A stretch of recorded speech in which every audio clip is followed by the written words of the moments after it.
So we have family coming, kids and grandkids and such. So yesterday I pulled the pontoon boat trailer out of this garage, carport, because it doesn't really need to be under a shelter. It's a galvanized or aluminum trailer. It doesn't need to be protected from the weather. So I pulled it out and there were stumps here. Oh, there's a stump right there.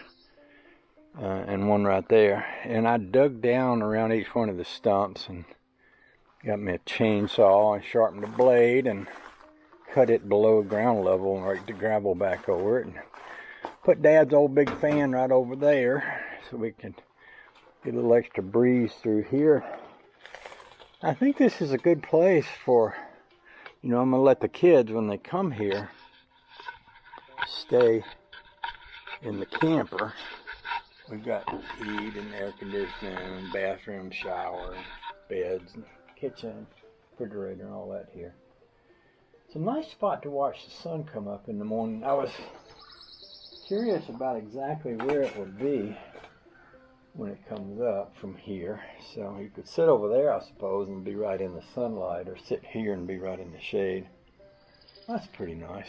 And the view from here isn't bad.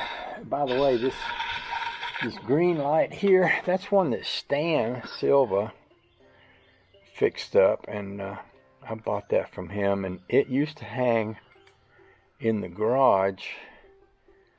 The big, it was actually a RV shed that I built on the side of the house closest to the road, and it hung way up high in the top of the roof, and where the door opened. I brought that with me. I didn't want to leave that, so that's cool. I just put it out here last night so we'd have a cool little light. I meant to walk down here after dark. This trailer, this camper, has some interesting lights on it.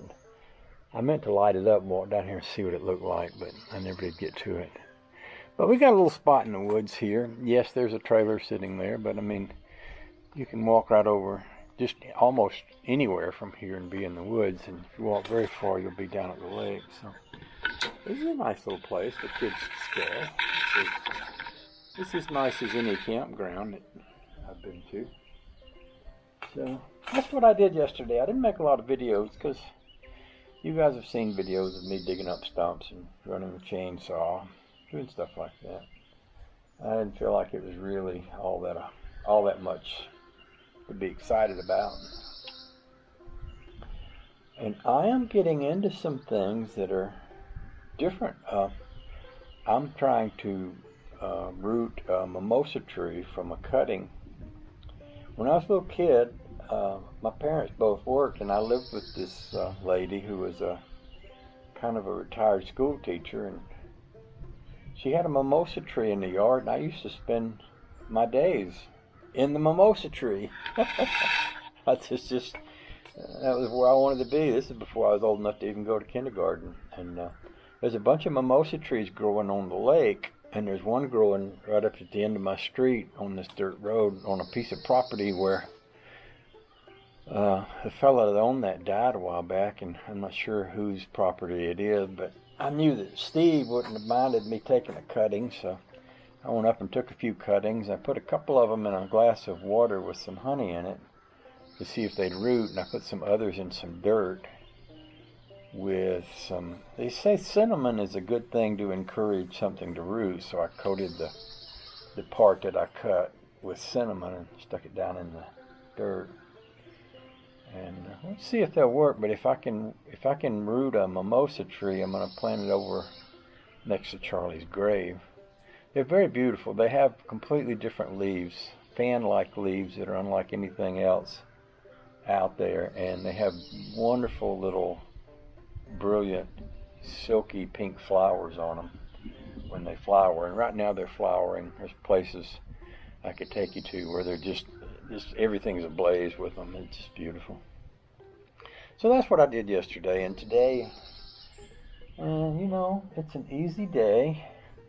They say it's going to get really hot later, but I'll probably cut some grass, and Honey Baby's doing some yard work. And need to go over by the dam over at my neighbor's house and Probably cut the grass over there. I'm getting away from doing things I need to do. I'm trying to lean more toward doing things that feels good to do. Because life's too short to work yourself to death unless you're kind of inspired to be doing what you're doing. And I've been pretty much following true to that. Really trying to do the things I like to do and not about things that need to be done. Of course, now that I am retired and I'm here and things are settled down, there's really not that much that I need to do. Just relax and enjoy being who I am and where I am and what I have. That's a pretty amazing thing.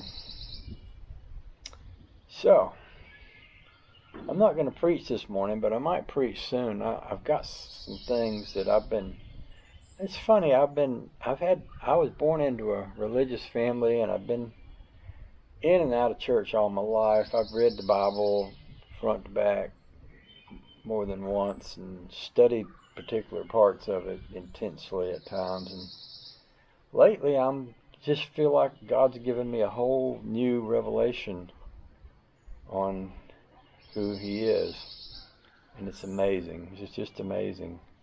And I don't even know how to talk about it yet, but I might at some point. So, some of you that have patience enough to put up with me know that I do that, and some of you don't even believe in God, but you're patient enough to not to be too mean to me because I do. And I appreciate that. So here we are this morning, just out here with the sun on my legs, and I've got a cup of mushroom coffee. Yes, I'm doing mushroom coffee. I do a regular cup, and I'll do a cup of mushroom coffee in the morning.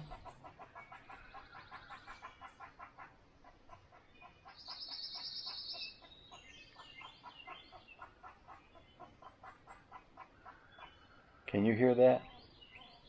There's a chipmunk chattering over here. Wow.